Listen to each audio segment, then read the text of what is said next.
이번 시간에는 욥기 10강이고 욥기 12장을 들어가도록 하겠습니다. 욥기 12장 1절부터 이번 장은 욥이 두 번째 화자인 소팔에게 대답하는 장면입니다. 12장 1절부터 욥이 대답하여 말하기를 틀림없이 너희만 사람이요 지혜가 너희와 함께 죽었겠구나. 그러나 나에게도 너희 같은 명철이 있으며 나도 너희보다 못하지 아니하니 정녕 그 같은 일을 누가 알지 못하겠느냐. 나는 자기 이웃에게 조롱당하는 자와 같아 하나님을 부르나 이웃이 답변을 하니 정직한 의인이 조소를 당하는도다. 너희만 사람이요 지혜가 너희와 함께 죽겠구나. 이것은 비꼬는 표현이죠. 냉소적인 비꼬는 표현입니다. 이런 표현은 예수 그리스도께서도 친히 사용하셨고 사도 바울도 그렇게 말한 적이 있습니다.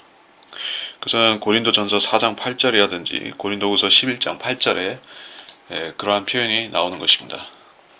고린도전서 4장 8절을 보면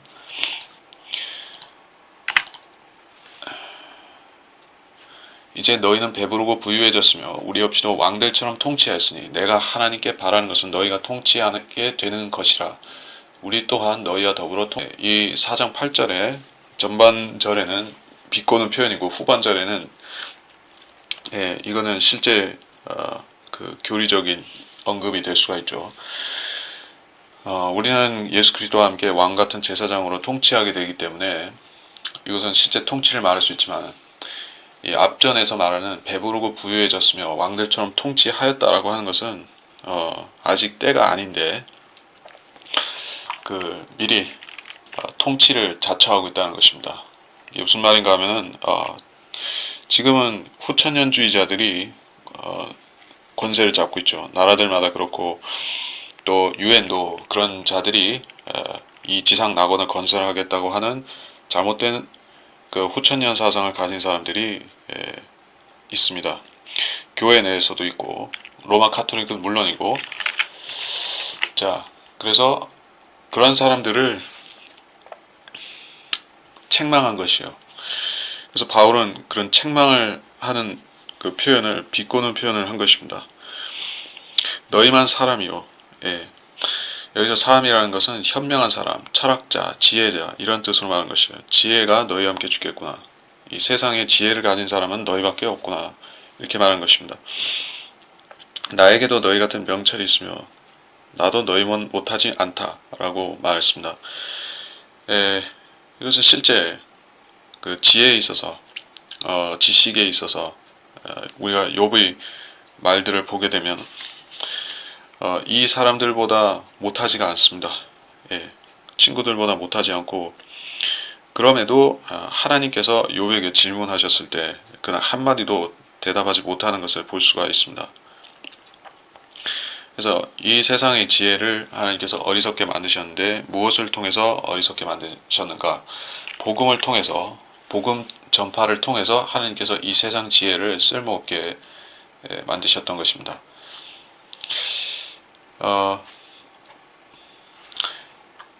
고린도전서 2장 8절 이 지혜는 이 세상의 통치자들 가운데서는 아무도 몰랐노라. 만일 그들이 알았더라면 영광의 주를 십자가에 못 박지는 아니하였으리라. 우리는 그 지혜를 어떻게 받았는가? 복음을 들었을 때 우리가 예수 그리스도를 구주로 믿었고 그 다음에 우리가 하나님의 말씀을 생명의 말씀으로 믿고 받아들여서 그 말씀으로 우리 영을 단장하면 그때 우리가 이런 지혜를 얻게 되는 것입니다. 그래서 모든 지혜는 지혜를 주시는 분 하나님께서 주시는 것이지만 특별히 그리스도인들이 받은 지혜는 이 세상 지혜와 같지 않고 기록된 말씀으로부터 우리는 지혜를 얻어야 된다는 것입니다. 4절 나는 자기 이웃에게 조롱당한 자 같이 같아 하나님을 부르나 이웃이 답변을 하고 정직한 의인이 조소를 당한도다. 자, 이것은 절대로 어떤 과장한 표현이 아니죠. 실제로 그는 이웃보다 더 가까운 자기 친구에게 조소를 당하고 있는데 이 친구들이 욥에게 말하는 태도가 그런 태도라는 것을 우리가 짐작할 수가 있죠. 이들은 처음에는 위로를 하는 것 같이 정중하고 그런 어떤 충고와 조언을 하는 태도로 시작해서 이 토론이 이 논쟁이 지속되면서 점점 조소하는 표정과 태도로 정죄하는 태도로 바뀌고 있는 것이요. 5절 그 발이 곧 미끄러질 자는 편히 지내는 자가 자기 생각으로 멸시하는 등불과도다.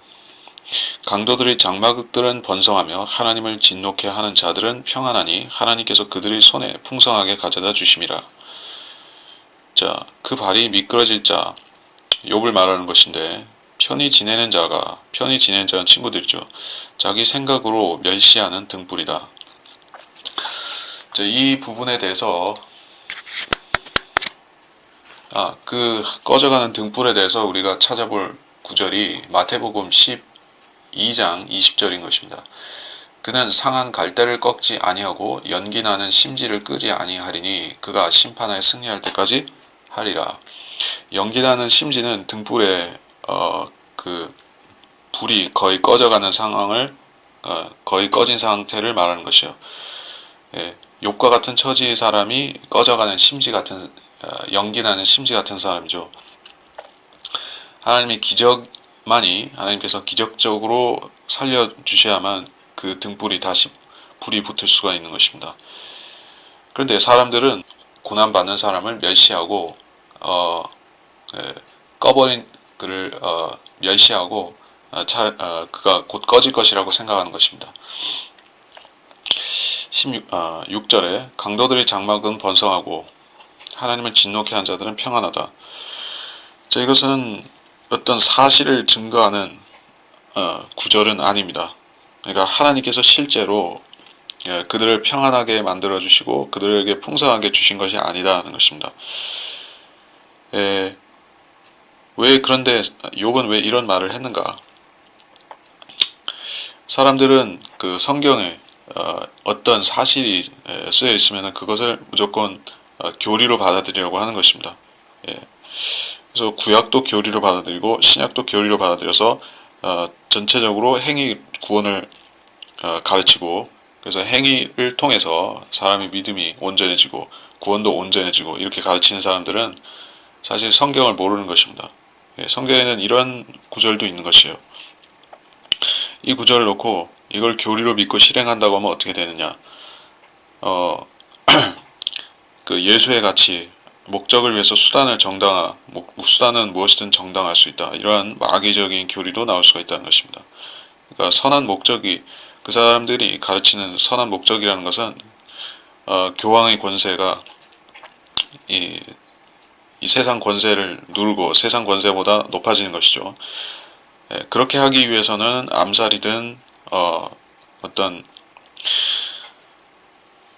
그 미인계이든 또는 대량 학살이든 히틀러 같은 대량 학살이든 독재자를 독재자를 지원해주는 일이든 그러한 것은 다 정당할 수 있다. 마치 미국의 CIA가 그 세계 제3세계를 쥐락펴락하는 것 같이 미국의 번영을 위해서는 다른 나라들의 희생돼도 좋다. 이것을 다른 말로 하면 바티칸의 세계 권세를 누리기 위해서는 교황의 세계 권세를 위해서는 개인이나 나라들을 희생할 수 있다는 것이요. 이것이 이 강도들의 장막은 번성한다. 이것까지는 사실이라고 볼 수 있죠. 강도들의 장막. 실질적으로 미국은 그 셈의 장막을 차지해서 그 야페 쪽이 세운 나라라고 볼 수가 있습니다. 그 땅의 원래 주인은 셈이죠. 근데 그 셈의 장막에 야펫이 들어와서 미국이라는 나라를 세웠습니다. 물론 그 나라가 킹제임스 성경을 믿고 침례 교우들이 있었기 때문에 성경들을 믿는 사람들이 있었기 때문에 그 나라가 하나님께서 복을 주셨던 것은 사실이지만은 강도들의 장막이었던 것도 사실입니다. 땅을 뺏었으니까. 그래서 그들은 오히려 번성한다는 것입니다. 죄를 지었으면은 하나님께서 징계를 하시고 또 믿지 않는 사람들이라면 그를 심판해서 지옥에 보내야 될 텐데 오히려 우리가 보는 것은 제국주의를 실행한 나라들이 오히려 계속 번성한다는 것입니다. 영국도 그렇고 물론 성경을 믿었던 나라들은 예외라고 볼 수도 있겠지만은 뭐 스페인이라든지 독일이라든지 과거에 엄청난 수탈과 그런 학살을 했던 나라들이 왜 잘 되는가? 사람들은 이해하지 못한다. 그러나 하나님께서는 그것을 유예시켜 주신 것이죠. 느부갓네살의 바빌론은 제국을 유예해 주시고 그들이 70년 동안 멸망한 것을 보류하셨던 것이에요. 마찬가지로 오늘날의 악인들도 하나님이 오래 참으신 가운데서 보존되고 있는데 그것을 알지 못한다는 것입니다. 믿지 않는 사람들, 예수 그리스도를 영접하지 않은 개인들도 마찬가지로 하나님의 오래 참으심 가운데서 하나님께서 그들의 심판을 미뤄주고 계신 것이에요. 그래서 알지 못하는 사람들은 하나님께서 오래 참으시는 것이 아니라 하나님께서 모르신다 하거나 하나님께서 관여하지 않으신다. 이것은 그 이신론, 그러니까 하나님께서는 세상을 운행하시지만은 사람들 개인한테는 관심이 없으시다, 이런 주장까지도 나오는 것입니다. 네, 절대 그렇지 않다. 하나님께서 그들의 손에 풍성하게 주시는 것이 아니라 사람들이 그렇게 생각한다는 것입니다. 즉 욥이 여기 6절에서 하나님께서 강도들에게 주신다 하는 것은 사람들이 그렇게 생각한다는 것입니다. 일반적으로 인간들이 그렇게 생각하고 있다는 것이요. 왜냐하면 이 세상에 부조리가 넘쳐나고 악인들이 잘되고 번성하고 하는 것을 보면서 사람들이 하나님께서 악인들을 축복하신다, 이렇게 착각을 했다는 것이요. 그렇게 알 수가 있습니다. 7절 그러나 이제 짐승들에게 물어보라. 그들이 너를 가르치리라. 공중의 새들에게 물어보라. 그들이 너에게 말해주리라. 아니면 땅에 구하라. 그리하면 그것이 너에게 가르쳐주리라. 또 바다의 고기들도 내게 선포하리라. 짐승들이 너를 가르치리라. 무엇을 가르치는가? 그 짐승들은 하나님께서 먹이고 입히고 그들 돌보시죠. 들나귀도 돌보신다고 했습니다. 그리고 하나님께서는 시편에 보면은 맹수, 사자나 이리들이나 이런 맹수들도 그들이 먹잇감을 하나님께서 주신다고 했습니다. 영적인 측면에서는 하나님께서는 공중의 새들도 돌보신다 말씀하셨죠. 복음서에서 그 공중의 새들은 사실 악한 영들과 관련이 되는데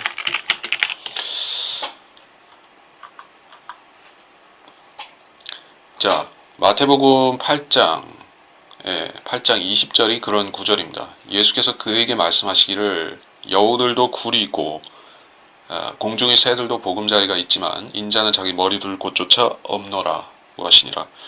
공중의 새들은 여우들과 같이 병렬해서 말씀하고 있습니다. 여기서 여우들은 악령, 마귀 이런 것들을 말하는 것이요. 공중의 새들은 더욱 그런 존재들입니다. 마귀들인 것이요. 근데 하나님께서 그들을 참아주고 계실 뿐 아니라 그들이 둥지를 틀고 보금자리를 만들고 사람들을 사람들 틈에 있는 것을 놔두고 계시죠. 근데 여기서는 실제적인 짐승을 가리키는 것이 우선이고 공중의 새들에게 물어보라. 실제적으로 공중의 새들에게 물어볼 수 있는가? 너에게 말해주리라. 짐승들이 사람한테 입을 열어서 말하는 경우도 있지만은 그것이 발라함의 나귀 같은 경우에 발라함의 나귀 같은 경우에도 그렇게 하지만 우리가 피조물들을 살펴보는 것은 우리가 그 피조물들을 통해서 하나님께서 그들 안에 우리한테 교훈으로 인쳐주신 것들을 알기 위해서 보는 것이요. 사람은 새와 같다. 성경에서는 그렇게 말씀합니다. 마태복음 6장 26절 공중의 새들을 보라. 새들은 씨앗을 뿌리지 않고 거두지 않으며 곳간에 모아들이지 않아도 하늘에 계신 너희 아버지께서 먹이시나니 너희들이 새들보다 귀하지 아니하냐. 사람은 새들과 비교했는데 이 새들은 씨앗을 뿌리지 않는다. 즉 그들은 생산 활동을 하는 것이 없습니다.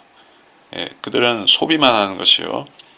새들이 나무를 심거나 곡식을 심거나 땅을 개간하거나 뭐 이런 땅을 비옥하게 하거나 그런 작용을 하지 않죠. 그들은 소비자입니다. 소비자. 벌레를 잡아먹고 또 곡식을 까서 먹고 이런 소비자인 것이요. 하나님께서 그들에게 먹잇감을 주시는 것이다. 그런데 사람들은 이 땅을 밭을 갈아서 땀을 흘려서 여기서 곡식을 취해서 먹어야만 되는 것이죠. 사람은 그렇게 지으셨습니다. 그래서 거저 먹는 하나님께서 주시는 것을 거저 받아서 먹는 새들이 사람보다 더 나은 것이냐?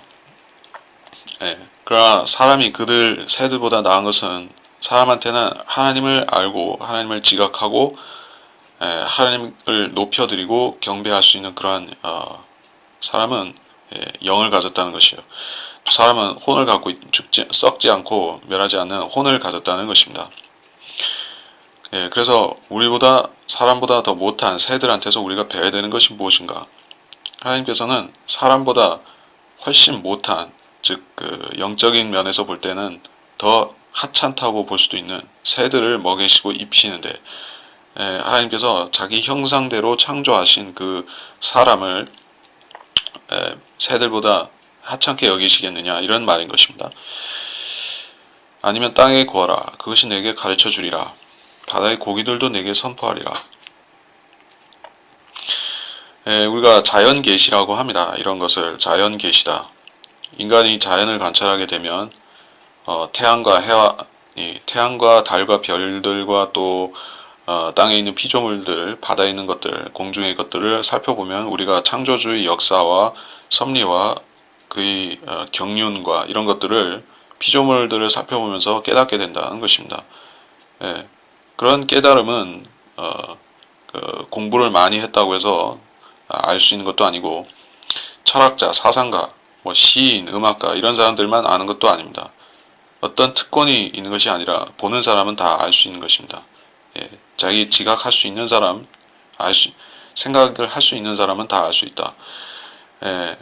그래서 천기는 분별할 줄 아는 사람들이 바리새인들, 유대의 종교인들이었죠. 하늘의 현상들을 분별할 수 있다. 마태복음 16장 3절입니다. 또 아침에는 하늘이 불꽃이 뿌리니 오늘은 날씨가 굳겠구나 하나니 너희 위선자들아 너희가 하늘의 현상은 분별할 줄 알면서 또 시대의 표적들은 분별할 줄 모르느냐. 자, 성경적으로 우리가 시대를 분별할 수가 있습니다. 그건 초자연적이고 성령을 통해서 또 받는 지식이 있습니다. 그런데 자연적인 계시, 하늘의 현상을 분별한다는 것은 기초적인 지식에 지나지 않는 것이요.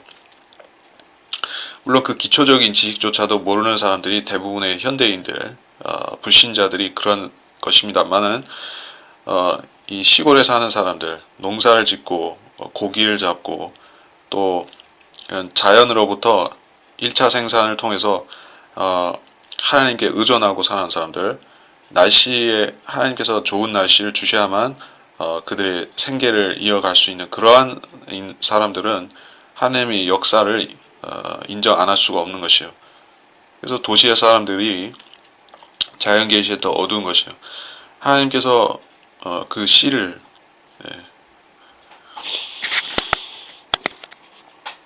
자라게 하지 않으시면은 인간이 아무리 물을 줘도 썩어버리죠. 자, 그것을 알 수 있는 사람들이 농부와 어부들이다.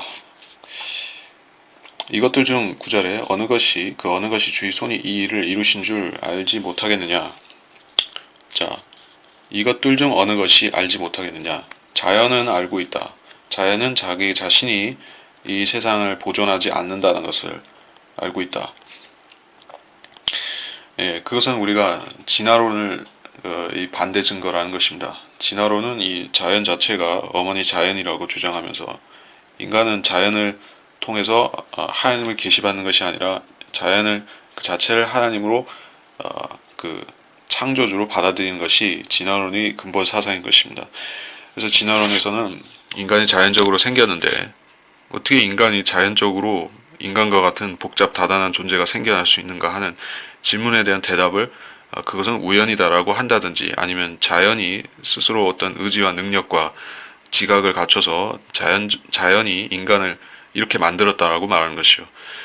결론적으로 말하자면 그들은 어머니 자연, 즉 진언자들이 말하는 자연 법칙이라든지 자연의 원리 같은 것을 하나님으로 숭배하는 것입니다. 그들은 물론 자기들이 그런 자연을 신으로 숭배한다는 것을 대놓고 말을 하지는 않습니다만은 실질적으로 창조주가 없이는 이 땅이나 피조물들이 생겨날 수 없었기 때문에 그들의 주장은 결국 하나님 대신 자연을 신으로 숭배하는 것이요. 그렇다면 그것은 고대의 이교도들이 숭배했던 바알, 아스타롯이나 이런 다곤이나 이런 신들하고 전혀 다르지 않은 것입니다.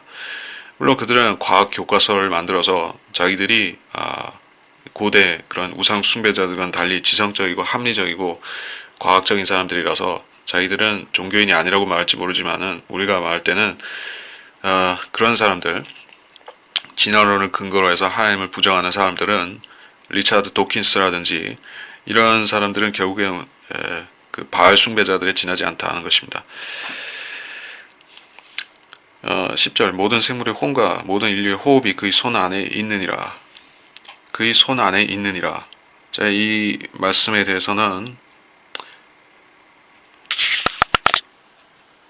사도행전 17장 25절을 보면 됩니다. 또한 무슨 필요한 것이 있는 것처럼 사람의 손으로 섬김을 받아야 되는 것도 아니시니 이는 그분이 만민에게 생명과 호흡과 만물을 주심이라. 이 같은 취지의 말씀이죠. 모든 생물의 혼과 모든 인류의 호흡이 그의 손 안에 있느니라. 자, 생물의 혼이라고 했습니다. 생명체는 그러니까 사람과 같이 피가 있는 생명체를 말하는 것이요. 그래서 이거를 엄밀하게 구분할 때는 생혼이다, 각혼이다 이런 식으로 식물하고 동물하고 구분하는 개념을 만드는데 그것은 우리가 알 필요는 없는 얘기입니다. 정확하지도 않고. 그러나 한 가지 분명한 것은 물고기나 새나 이런 존재들도 다 혼이 있다는 것이요. 근데 그 혼은 소멸될 수 있는 혼인 것이고, 그래서 성경은 생물들이 그 혼이 천국에 간다거나 이런 식으로 말하지 않죠. 개나 고양이나 이런 존재가 하늘나라에 간다라고 말은 안 합니다. 왜냐하면 그것들은 혼적 존재인 것은 사실이지만은 그것들이 사람의 혼과 같이 하나님의 형상대로 불멸하는 혼으로 지어진 것이 아니라 일시적인 혼인 것이요. 여기서 분명히 모든 생물의 혼이라고 했죠. 사람만 뜻한 것이 아닙니다. 그러니까 모든 존재, 생명체의 혼이 있다. 그리고 인류의 호흡이라고 했습니다. 여기서 생물의 혼과 인류의 호흡을 구분했는데 사실상 본질적으로 그 둘이 혼이라는 것과 호흡이라는 말이 틀린 것은 아닙니다. 사람의 호흡에 생명이 있죠. 그것은 사람의 혼과 같은 의미인 것이요. 사람이 살아있는 혼이 되었는데 혼이 되려고 하니까 사람 안에 호흡이 들어가면 됐었다. 그래서 우리가 에스겔서 37장에 보게 되면은 37장에 하나님께서 그 구약 성도들을 부활시키는 장면이 나옵니다. 거기 보면 하나님께서 뼈를 먼저 살리셔서 사람 형상을 그 살과 그 피부를 덮게 해서 그 사람 형상을 만들고 그 다음에 거기에 호흡을 불어넣으시니 그들이 사람이 된다. 이런 장면이 에스겔서 37장 9절 10절에 나옵니다. 37장 9절에 보면 오 수마 내 바람으로부터 와서 이 살해된 자들 위에 숨을 넣어주어 그들로 살아나게 하라 하시니라.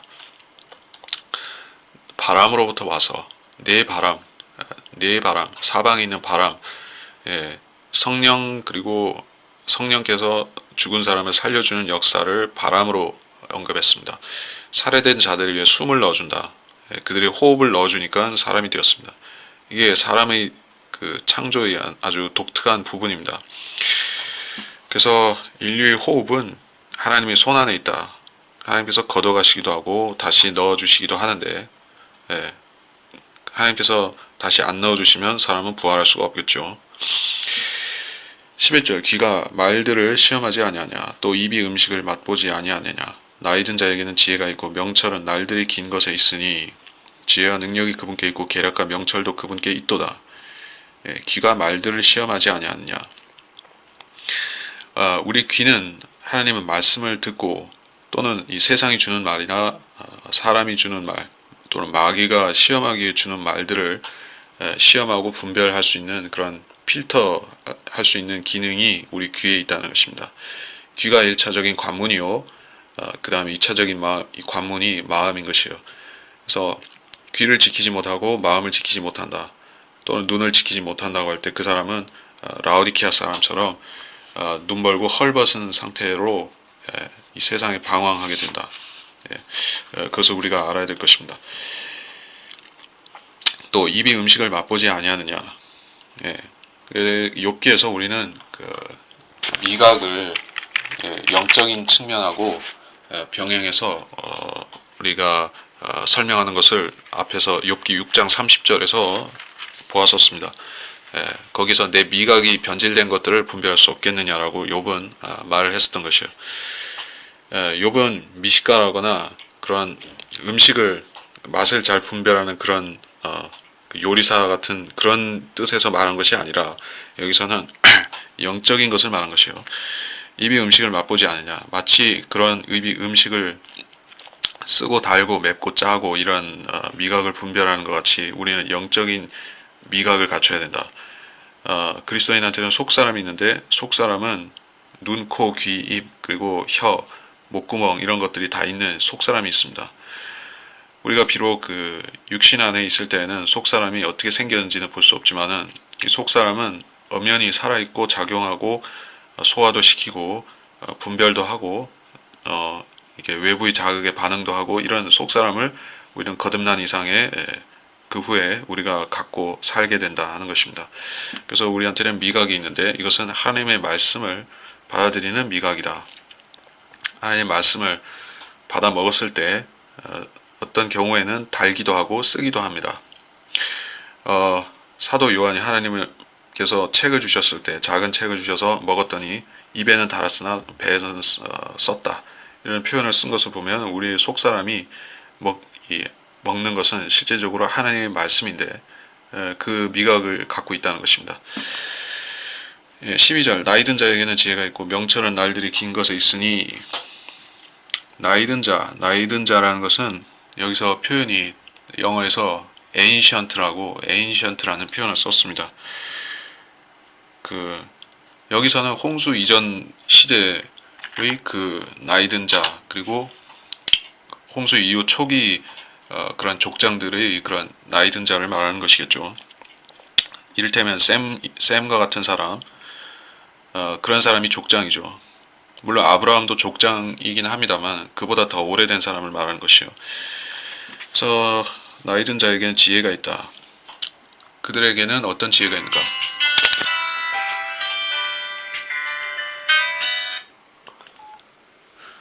자, 그들에게 있는 지혜는 하나님은 말씀을 직접 계시를 받았었죠. 노아 같은 사람은 하나님이 계시를 받았습니다. 셈은 하나님께서 그를 제사장 신분으로 인정하셨죠. 그의 족속을 이 땅에서 영적인 일을 하나님이 영적인 일을 하는 그러한 주축으로 임명받은 것이 셈이었죠.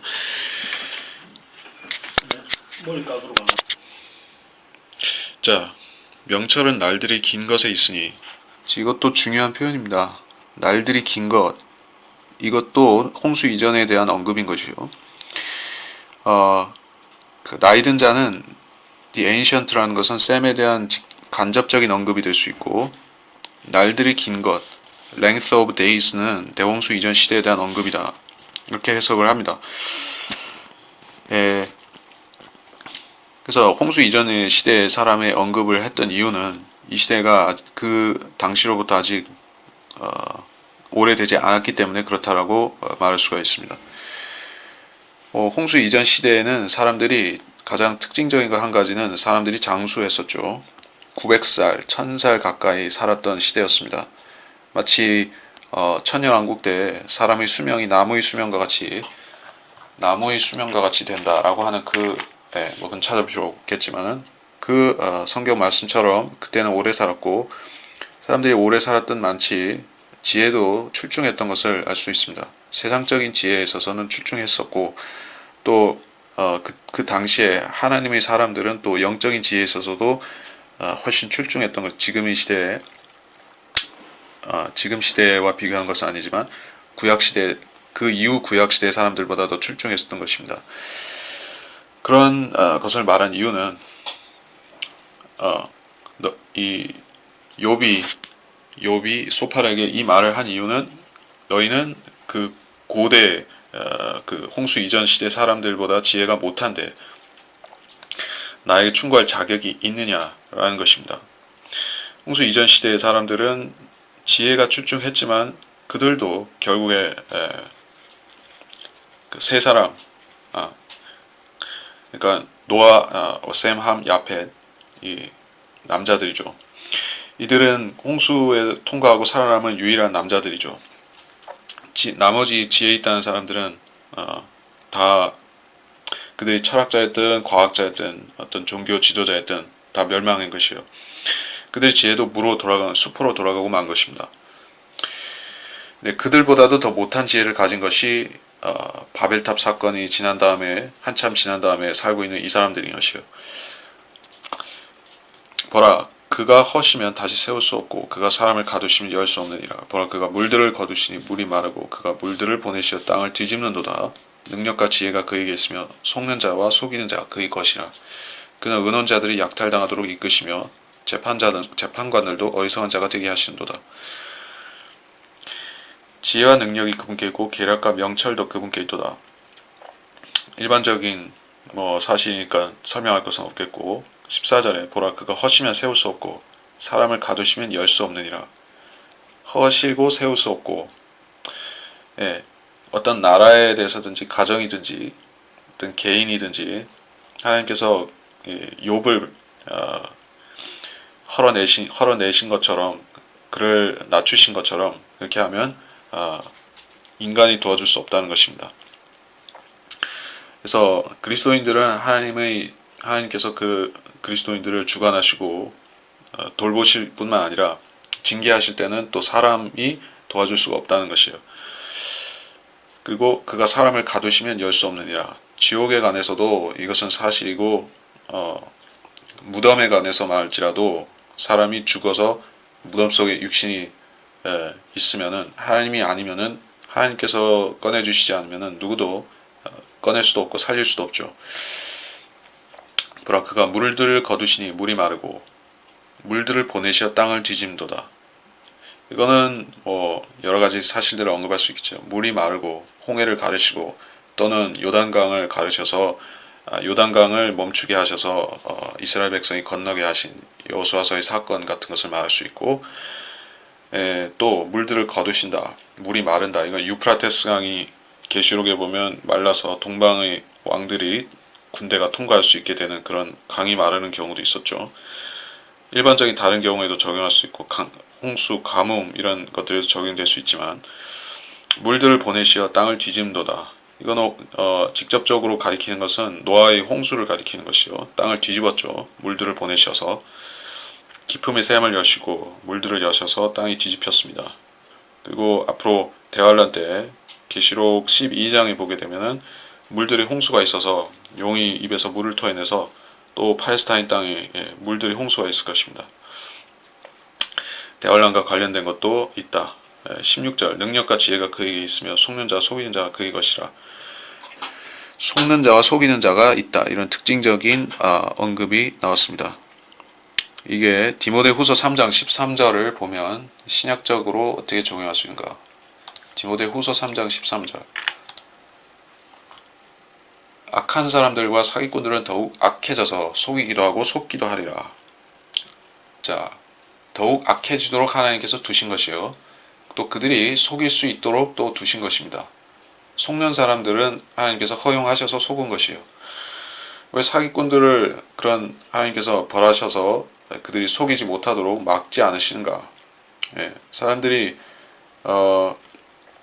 이 거짓된 그런 거짓 선지자들과 거짓 교사들과 거짓 목사들을 사람들이 좋아하기 때문에 놔두신 것이에요. 그래서 속는 자 속이는 자 그의 것이라고 한 것은 하나님께서 그것을 허용하셨다. 그들이 속도록 두셨다라는 것입니다. 그의 것이라. 그들이 다 하나님의 사람이라, 거룩한 사람이라 이런 뜻은 아니죠. 예, 우리가 문맥을 잘 살피면은 그렇게 예, 그런 속아서 거짓 해석을 하지 않는 것이요. 예, 만약에 이것을 속는 자 속이는 자는 하나님의 것이라, 하나님께서 다 그렇게 장치를 해 놓으신 것이니까, 칼빈주의에서 말하듯이 지옥 갈 사람은 하나님께서 애초에 정해 놓으신 것이다, 이런 뜻으로 말씀하신 것은 아니겠죠. 당연히 17절, 그는 의논자들이 약탈당하도록 이끄시며 재판관들도 어리석은 자가 되게 하시는도다. 의논자들이, 여기서는 또 의논자들에 대해서 좀 보자면은 12장에 여기서 카운셀러죠. 여기서 의논자라고 하는 것은 그러니까 법을 맡은 사람, 법관이나 판사나 변호사나 이런 사람들을 말할 수 있겠고, 그 사람들은 억울한 사람들, 손실을 사기를 당했거나 이런 손해를 당한 사람들을 도와주는 역할을 하는 사람들이죠. 조언해주는 사람들, 또 왕의 조언자들이 있죠. 근데 그들이 약탈당하도록 이끄신다. 사실 그들을 도와줘야 될 사람이 도움을 청해야 될 상황이 되는 것입니다. 세상에서 지혜 있다고 말하는 사람들인 것이요. 재판관들도 이 세상에서 재판관이 되려고 하면 공부를 많이 해야 되죠.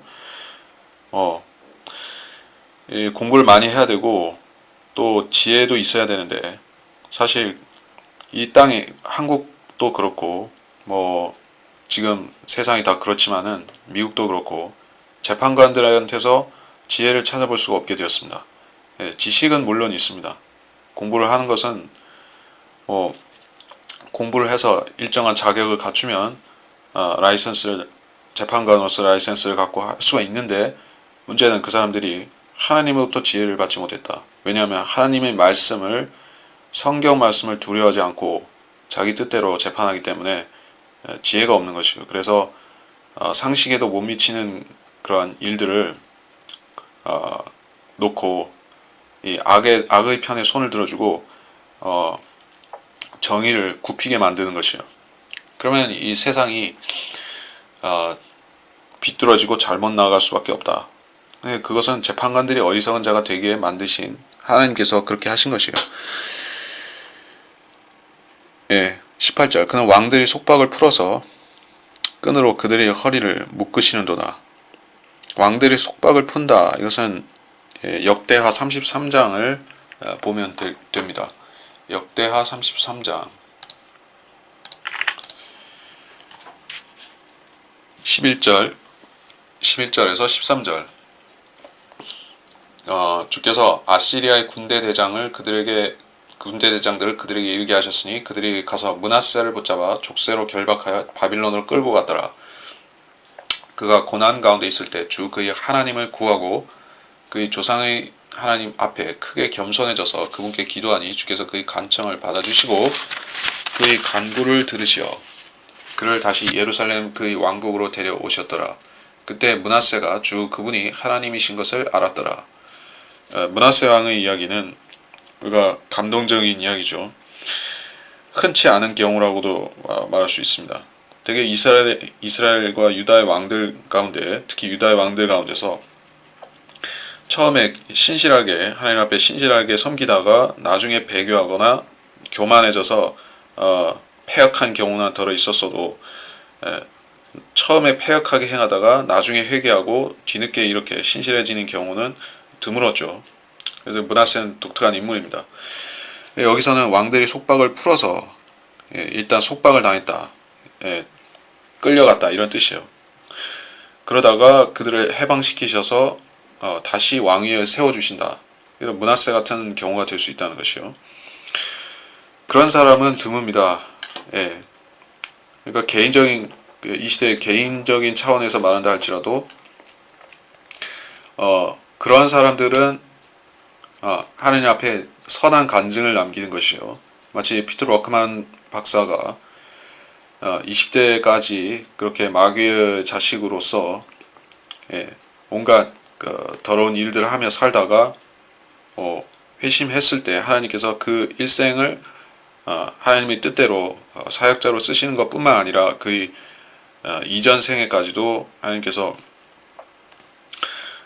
그리스도 안에 있는 사람들한테 선한 간증이 되게 하시고 믿지 않는 사람들한테 경종을 울리는 그런 증거로 삼으시는 것을 보게 되면 이런 일들, 왕들이 속박을 풀어서 허리를 묶으시는 이런 일들은 우리 주변에도 수태 일어나고 있는 것입니다.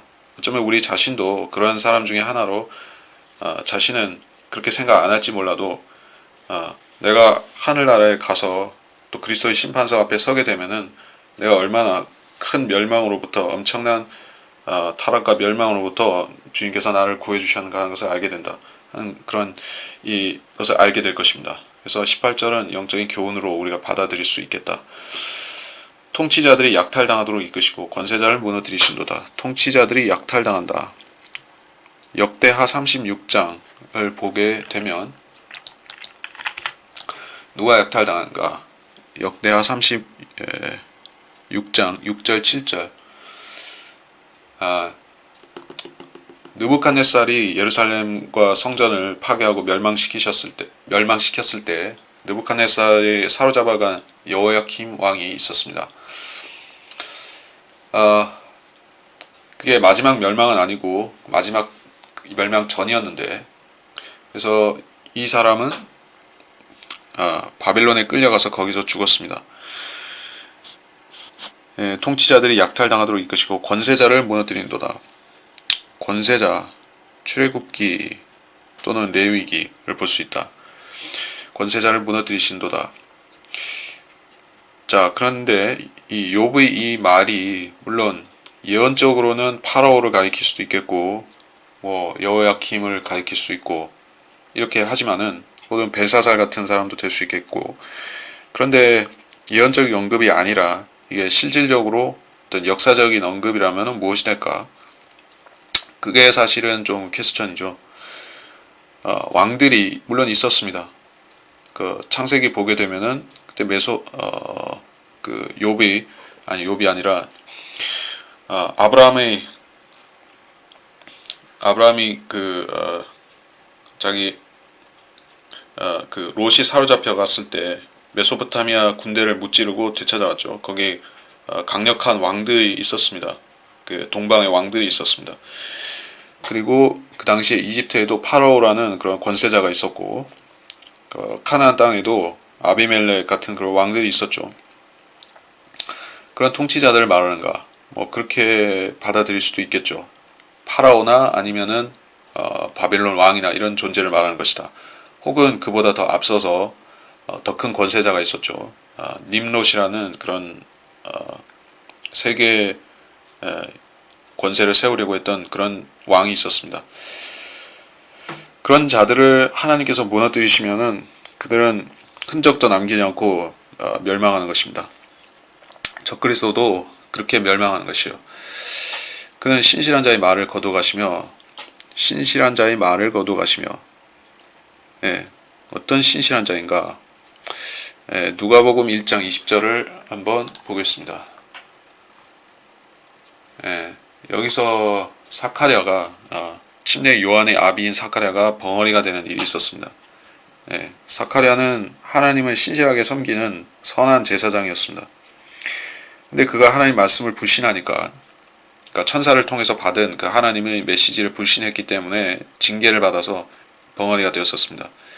그래서 신실한 자의 말을 거두어 가신다, 이런 표현이 거기에 적용될 수가 있겠죠. 물론 하나님께서는 하나님의 말씀을 변질시키는 그런 악한 하나님의 자녀들이 있죠. 케네스 테일러 같이 현대 리빙 바이블을 만들었던 그자 같이 현대인의 성경이죠. 그걸 만들었다가 하나님께서 그 저주받은 쓰레기를 만들어서 성경이라고 하나님 말씀 모독하니까 입을 치셔서 벙어리가 되고 이런 일이 있습니다.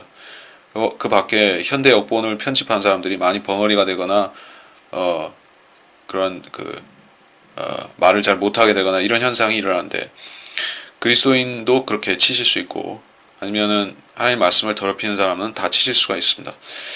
그래서 말을 거두어 가신다. 늙은 자들이 명철을 제하시는도다. 예, 뭐 설명할 게 없겠죠. 21절 그는 통치자들에게 멸시를 쏟으시며 권세자의 권세를 약하게 하시는도다.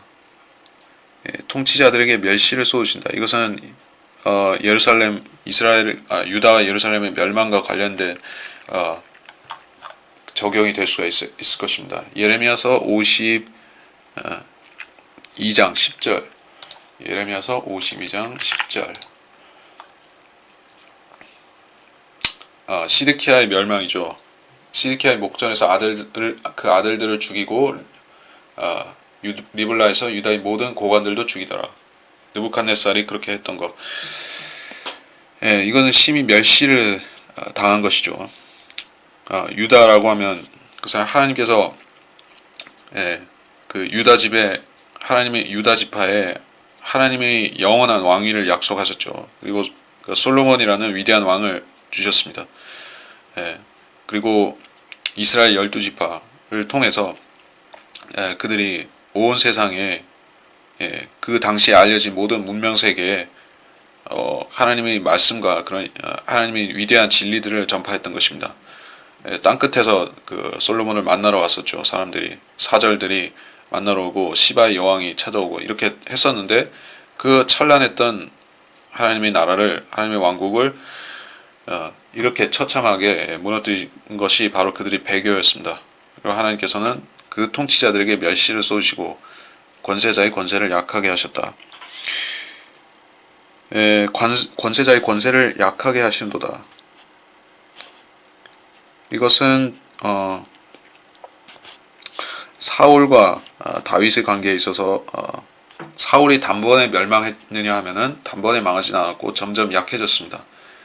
다윗은 만만이요 사울은 천천히요 다윗은 만만이라 이 말이 함축적으로 언급하고 있듯이 사울은 점차 하나님께서 버리시고 점차 약화시킨 것이에요. 이게 사실은 이런 그 점차 하나님께서 버리시는 게 더 비참할 수가 있습니다. 그러니까 사도 바울도 그랬고 자신이 진리를 전파한 후에 말씀을 전파한 후에 버림받을까 두려워했습니다. 버림받는 것은 여러 가지 방식이 될 수가 있습니다. 오늘날에 하나님께서 세우시지 않은 교회가 있고 하나님께서 임명하지 않은 목사들이 있습니다. 그들은 얼마 동안 잘 나가는 것이요. 또 심지어는 10년, 20년 잘 나가는 것입니다. 그래서 그 큰 교회들을 짓고 그 수정교회를 지은 슐러 목사죠.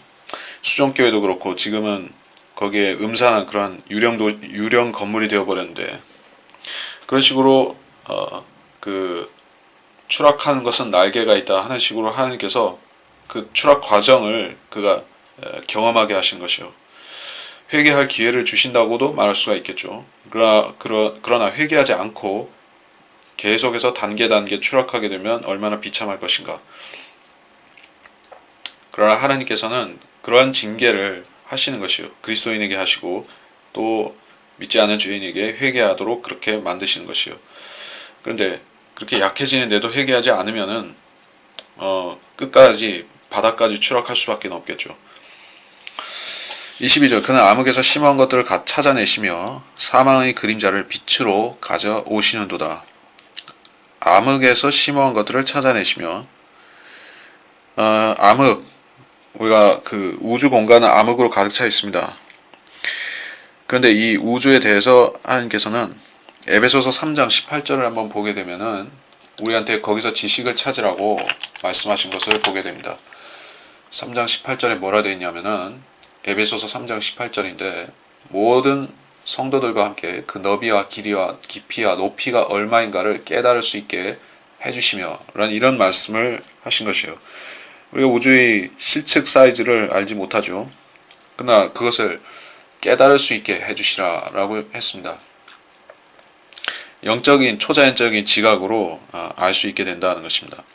우주가 실제로 생긴 모양이 피라미드 2개를 붙여놨죠. 말하자면은 금강석 다이아몬드 같은 그런 형상이고 새 예루살렘 같은 형상이고 새 예루살렘에 우리가 계시록에 보게 되면은 21장 새 예루살렘이 내려오는데 거기에 치수가 있습니다. 예, 치수가 나와 있어요. 그 크기가 어느 정도다. 그러면은 우리가 그 비율로 본다면은 우주가 어느 정도다 하는 걸 알 수 있겠죠. 그런 얘기를 한 것이요. 그래서 암흑에서 심오한 것들을 찾아내시고, 주님께서 찾아내신다는 것은 사람들한테 계시를 해주신다 하는 뜻으로 연결될 수가 있습니다. 주님께서는 이미 알고 계시기 때문에 자기가 연구해서 주님께서 자기 지식으로 삼는다는 것이 아니라 인간들에게 이 피조 세계를, 우주를 모르고 사는 그런 미물 같고 벌레 같고 개미 같은 그런 인간들에게 계시를 해주신다. 이 세상 창조에 대한 지식을 계시해 주신다는 것입니다. 그래서 이 세상을, 이 창조된 내력과 그런 원리와 구조와 형태와 이 우주의 그런 형태 같은 것들을 사람이 분별할 수 있으려면은 우리가 창조 과학을 공부하면 되는 게 아닙니다. 창조 과학자들한테 가서 창조 과학 지식을 가지고 해석하면은, 성경을 해석하면은 모범 답안이 나오는 것이 아니에요. 물론 창조 과학 하는 사람들은 성경적으로 하려고 하는, 그렇게 애쓰는 부분이 있지만은 오히려 더 많은 부분은 자기들이 지식 가지고 성경을 억지로 해석하는 것이 더 많이 있는 것입니다. 그러나 성경은 사실 우리한테 알아야 될 부분들은, 이 세상에 대해서, 피조 세계에 대해서 알아야 될 부분들을 다 알려주신다고 볼 수 있습니다. 가장 중요한 것은 주님 예수 그리스도의 재림과 천년왕국이죠. 그 지식이 우리한테 있느냐? 이 하나님께서 이 하늘들과 땅을 창조하신 이래로 사람들은 이 하늘들을 활용하고 사는 것이 아니라 오직 그 창공 이 밑에서만, 그것도 20세기 19세기 말 20세기 초에 들어서 라이트 형제가 비행기를 발명했죠. 그 비행기가 나오고 이러기 전까지는 거의 땅에서만 붙어 살았던 것입니다. 땅에 딱 붙어서 살았던 것이요. 그러니까 이 세상에 대해서 아는 부분이 얼마나 적었겠습니까? 지식이 제한적이죠. 자, 그런데 우리가 성경을 통해서는 20세기, 21세기 이런 것에 이 제한적인 지식에 구애받는 것이 아니라 우리는 무한대의 그런 하나님이 창조 세계를 무한대로 알 수가 있는 것입니다. 셋째 하늘이 있고 깊음이 있고, 또 이 욥기 이후에 하나님께서 욥에게 그런 지식들을 알려주시는데, 우리가 그것을 공부하게 되면은 더 이 피조 세계에 대한 풍성한 지식을 갖출 수가 있다 하는 것입니다.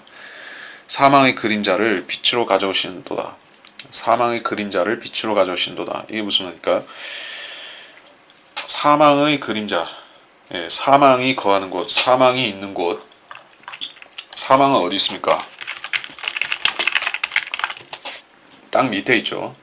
이런 표현이, 특징적인 표현이 어떤 부분에서는 낙원을 가리킬 수가 있습니다. 흑암의 땅과 사망의 그림자라는 표현이 앞서 10장 21절 22절에서 나왔었고, 여기 지금 12장에서 또 나왔죠. 흑암의 땅은 흑암 그 자체와 같으며 10장 22절에서 나왔던 표현입니다. 그러니까 땅이라고 했을 때는 분명히 우리가 사는 이 실제적인 땅과 관련이 있는 얘기인데, 우리가 지구 중심에도 흙이 있고 땅이 있다는 얘기입니다. 땅.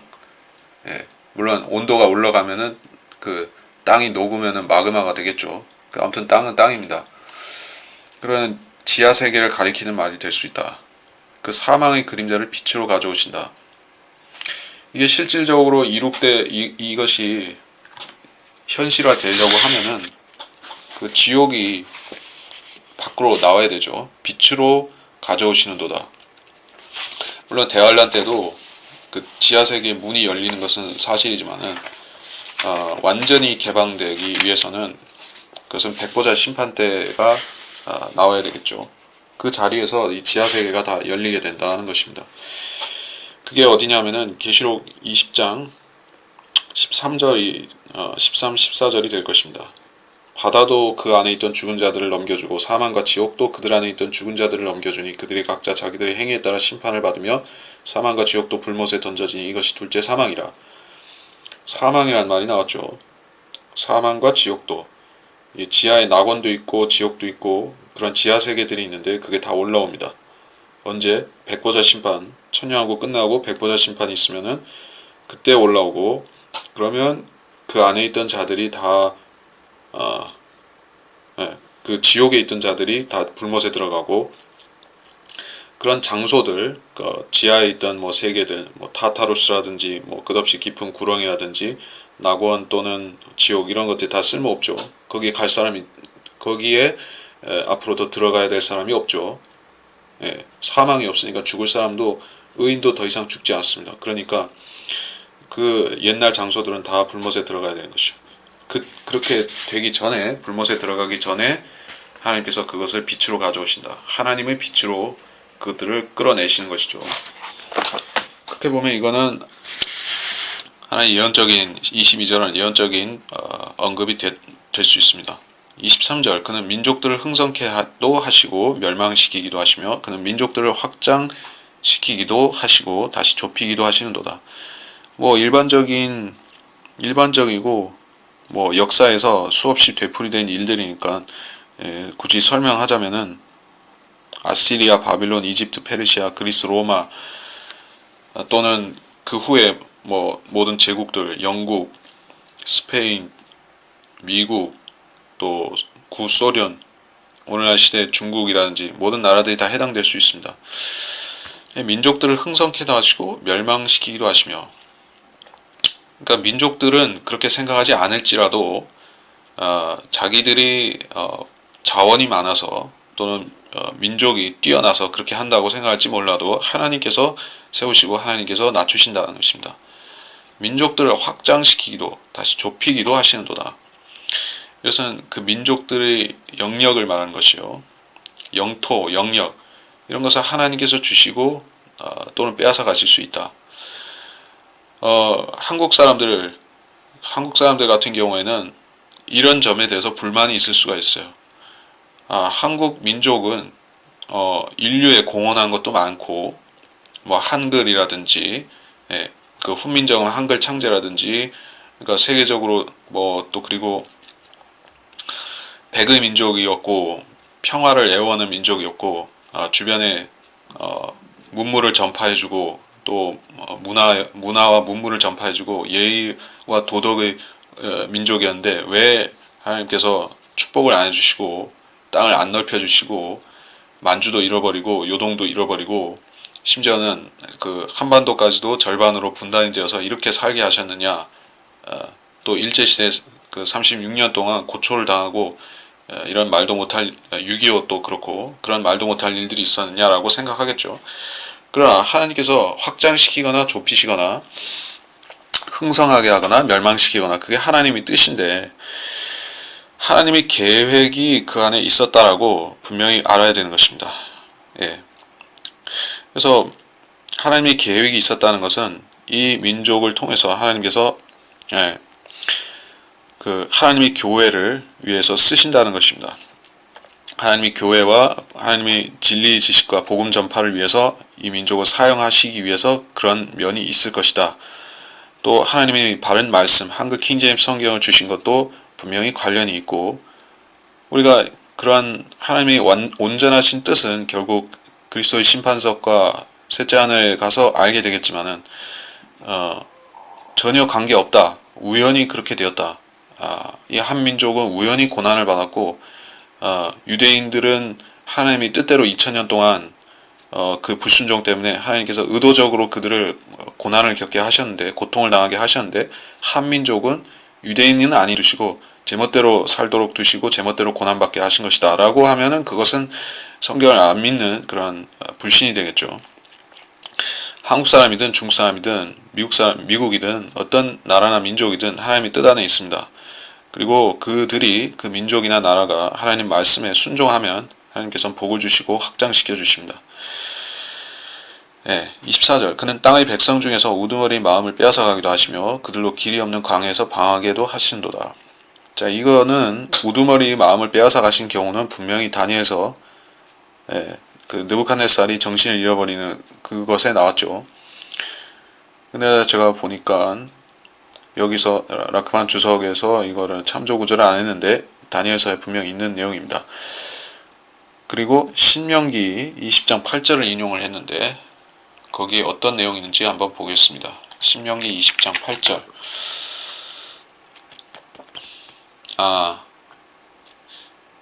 더 나아가 관원들은 백성에게 일러 말하기를 겁에 질리고 낙담하는 자가 있느냐. 그는 자기 집으로 돌아갈지니 그 형제들의 마음이 그의 마음과 같이 되지 않도록 하려 함이라. 이스라엘이 그 외적과 싸울 때 군대 지원해서 나가는 사람들의 경우를 말하는 것이요.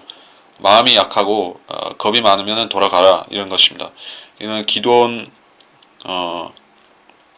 기드온의 경우에 그렇게 했었죠. 예. 그래서 우두머리 마음을 빼앗아 가게도 하시며 이거 하고 약간 조화가 되는 것 같기도 하고 안 되는 것 같기도 한데, 아무튼 저는 다니엘서가 더 어울리는 것 같긴 한데, 아무튼 또 열왕기하 7장 6절 7절에 참조 구절을 7장 6절 7절. 이것은 그 엘리사 때 시리아 군대들이 환청을 듣고 쫓겨난 사건이 있었죠. 병거들의 소리를 듣고 큰 군대의 소리를 듣고 그들이 이스라엘 치려고 하다가 도망쳤습니다. 그래서 하나님께서 환청을 듣게 하셨으니까 환각과 환청 이런 것을 가지고 겁을 주시는 것입니다.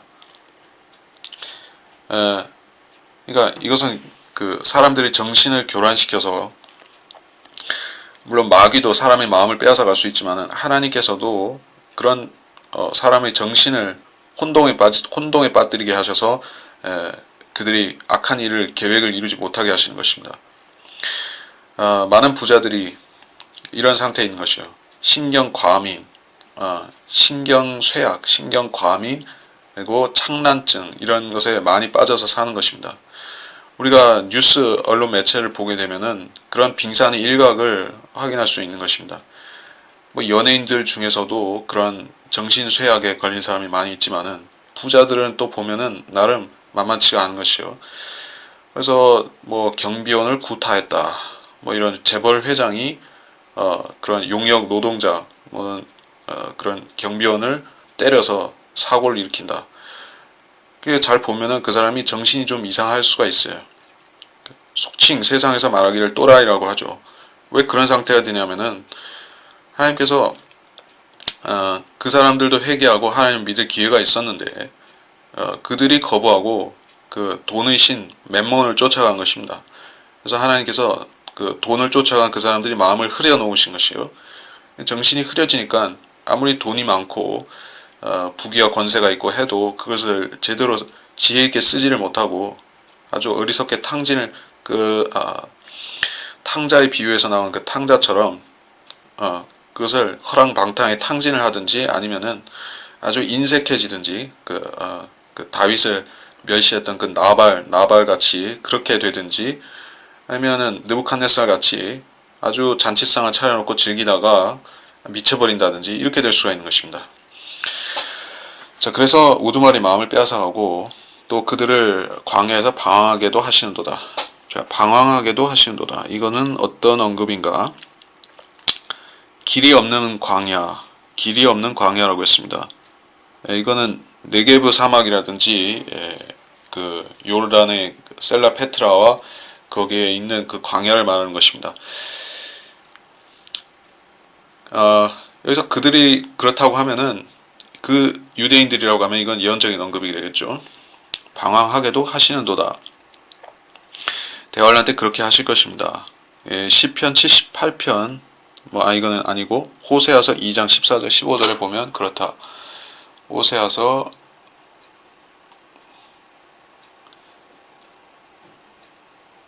2장 14절 15절. 여기서는 그러므로 보라, 내가 그녀를 꿰어 광야로 데려가서 그녀에게 위로하여 말하리라. 또 내가 거기에서 그녀의 포도원 을 주고 아콜 골짜기로 소망의 문을 삼으리니 그녀가 거기서 그녀의 젊은 시절처럼 또한 그녀가 이집트 땅에서 올라오던 날처럼 노래하리라. 이스라엘 백성들이 모세의 노래를 부른다. 예, 그 모세의 노래야 그게 어디 나오냐면은 필요 없고 아무튼 노래를 부릅니다. 여기서는 방황한다고 하셨는데 예, 방황하다가 거기에 피난처를 발견하고 들어가겠죠. 아무튼 이건 대환란과 관련된 언급입니다. 25절 그들은 빛 없는 어둠 속에서 더듬거리나니 그들로 술 취한 사람같이 비틀거리게 하시는도다. 술 취한 사람이 비틀거린다. 이거는 재림과 관련된 언급이 됩니다. 잠언 23장 29절부터를 보겠습니다. 잠언 23장 29절 화가 누구에게 있느냐? 이것은 그 일반적인 술 취함 음주에 대해서 경고하신 말씀이기도 한데 이게 대환란 때에 큰 바벨론이 주는 그런 포도주에 취한 자들한테도 연관이 될 수 있다 하는 뜻에서 말한 것이요. 그 구절을 보시면은 화가 29절만 보면 잠언 23장 29절만 보면 화가 누구에게 있느냐, 슬픔이 누구에게 있느냐, 다툼이 누구에게 있느냐, 불평이 누구에게 있느냐, 까닭없는 상처가 누구에게 있느냐, 충혈된 눈이 누구에게 있느냐. 30절만 더 보면 술에 빠진 자들에게 있으며 혼합된 술을 찾아다니는 자들에게라. 이거는 그리스도인이 그 술에 대해 경각심을 갖게 되는 구절이기 때문에 암송하면 참 좋은 구절입니다. 교훈적인 구절이라는 얘기죠. 그러나 예언적인 의미도 있다. 술에 취한 사람들은 누구와 친한가? 마귀와 친하죠. 마귀가 술을 주는 존재이기 때문에 주 예수 그리스도께서는 이 땅에서 술을 안 드셨습니다. 포도에서 난 것을 안 드셨던 것이요. 그 교리를 처음 받았던 재판관으로서 처음 받았던 그 잘못된 술 취한 재판관이 바로 이 비틀거린 재판관이 바로 삼손이었던 것입니다. 그는 여기에 잠언 23장 33절에 나온 대로 타국 여인을 보고 범죄했던 것입니다. 그 피리스티아 여인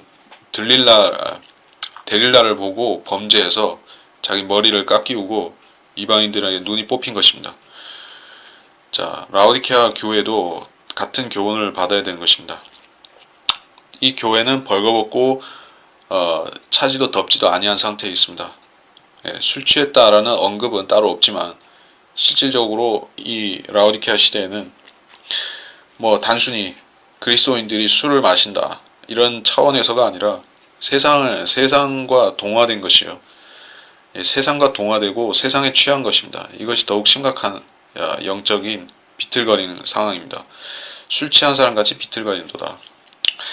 또 어떤 말씀인가 하면은 데살로니가 후서에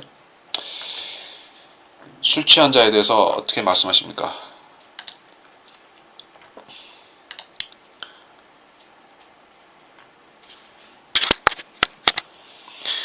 아니, 제가 잘못 말했고 데살로니가 후서가 아니라 데살로니가 전서 5장입니다.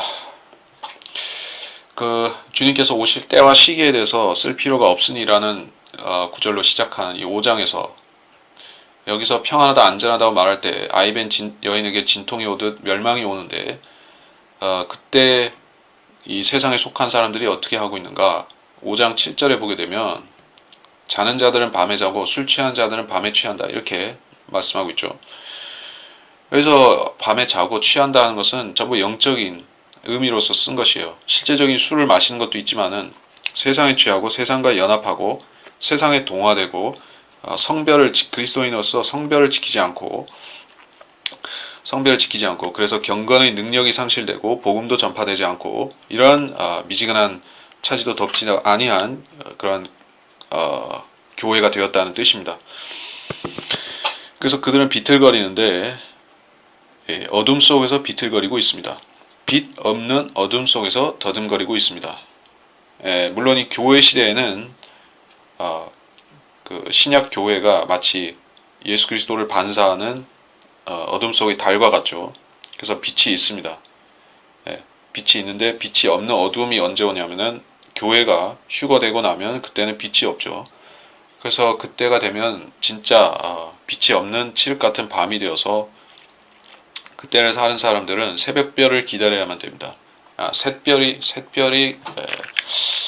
그 새벽별 아니지 샛별을 기다려야 되는 것이다. 어떤 샛별인가?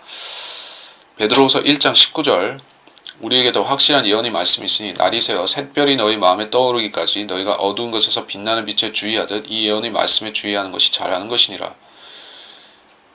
이 예언의 말씀에 주의하라 이렇게 말했습니다. 교회가 휴거되면은 그때 유일한 빛은 하나님의 말씀, 성경밖에는 남지 않죠.